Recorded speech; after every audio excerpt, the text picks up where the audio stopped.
Hey guys, welcome back to Tower of God New World. In today's video, I wanted to talk a little bit about Khun Ran and the update. We are getting a bonus 10 pool and some data shards for a bug I didn't even know existed. So it seems like they updated this post, because this was a post on the 27th, but I don't remember seeing this stuff. Obviously, this video wasn't posted on the 27th because it was only today, and we had this one here, an issue where damage would not accumulate correctly in certain circumstances in the underground laboratory, and boss battle has been confirmed. We apologize for any inconveniences this may have caused any of our regulars. The issue will be fixed on the 10th of the, on the 4th of October maintenance update. As a token of apology, we prepared the following compensation. Happy days. We get 10 more summons, dude. We're getting the summons out the wazoo on these summon tickets, and data shard times 1,000. The compensation will be, okay, got to be logged into the game within 14 days after the maintenance. Additionally, regulars who accumulated damage in the boss battle event was displayed as to that.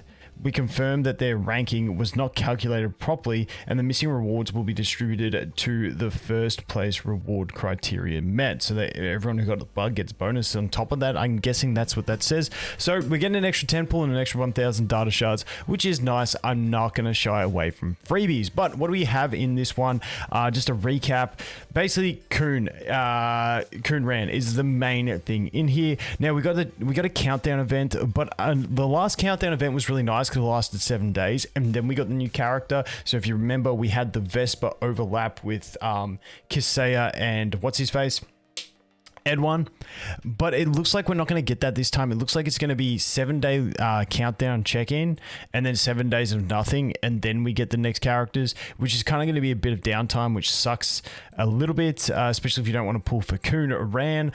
So we're getting all that. The agency service center is getting the bonus time. We're getting the Amigo Chaz boss, and the Alliance Expedition event is going to start, which is always handy. And then I'm looking forward to seeing the other bug fixes and changes, because there's always some gems in there.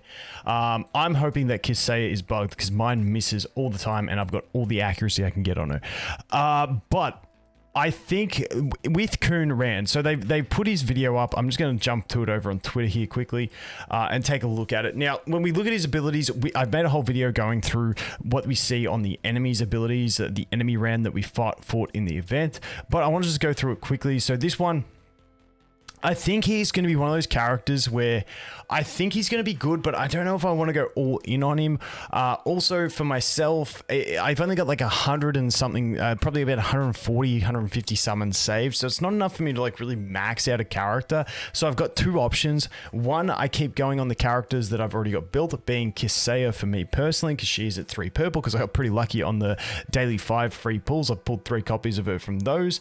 So I can either go for her, or I can save even longer than this. So that's the decision I'm going to make. I'll make another video talking about it once he's out. I've tested him, spoken to people in the community who've tested him, see his viability, but I definitely think he will be decent, because with this passive, when his HP is low, he swallows a pill, and I think it mitigates his damage by about 70%, which is really, really nice. But after that 15 seconds of that pill, he is basically a goner. So I'm curious to see how viable that is, how well he's going to work with it, what his damage is like, and the big thing for me is going to be what his exclusive equipment is, because I think that's going to be a big thing for him. If it offers him some more survivability, I think it'll be nice.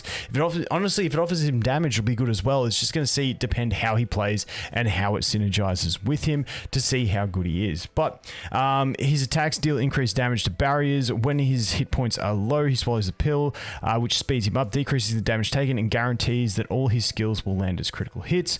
When it wears off, his attack stat is temporarily reduced. When it wears off, I don't care that his attack stat's reduced, because if it wears off and shit ain't dead, you're screwed. Let's move on from that.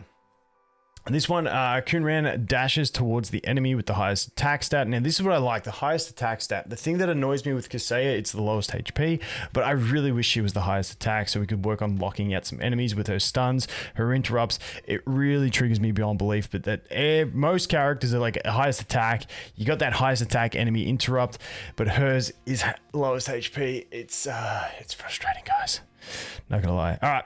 Highest attack stat, destroy their barriers, deal damage, and knock them back. He then jumps towards the same target and additionally does additional damage. He's immune to status effects while using this skill. So once again, solid attack with a bit of control for the highest attack enemy, which is really solid. Moving on from that one, let's jump into the next one.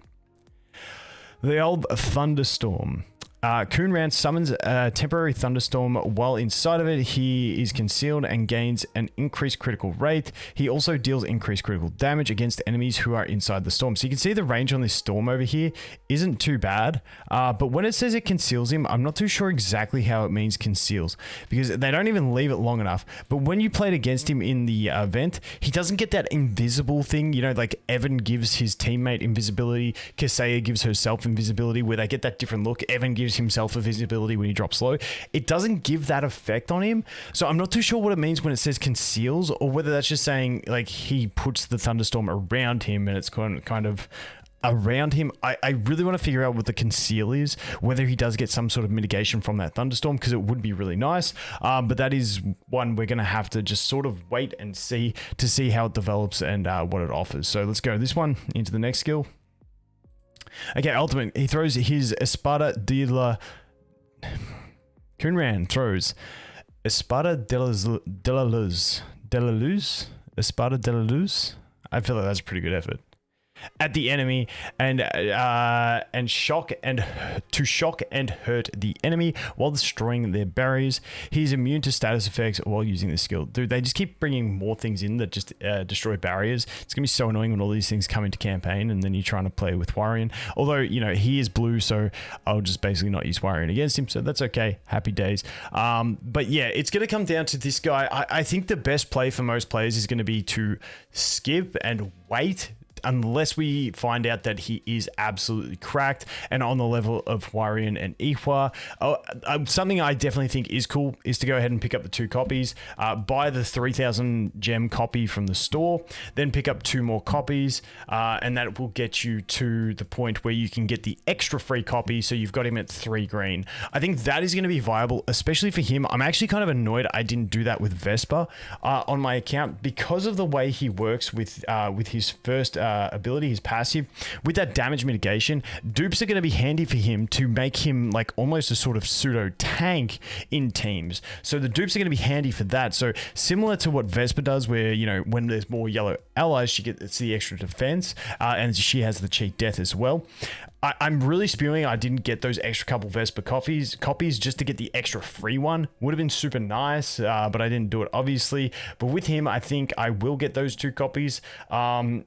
But I might do it on by summoning for Kaseya, because I've already got a semi built. I'm not too sure. Once again, I haven't 100% decided, but I will let you guys know once I make my decision on what I'm actually going to do there. And I will get you guys like a full review on this guy and my thoughts around him, hopefully within the first 12 hours or so of him being out. We can hopefully get a bit of an idea of how he's going to be, but keep in mind we do have more characters coming after him, so we'll just have to wait and see how he functions. But as always, guys, thanks for watching. Hope you have an awesome day, and I look forward to seeing the next one. Cheers.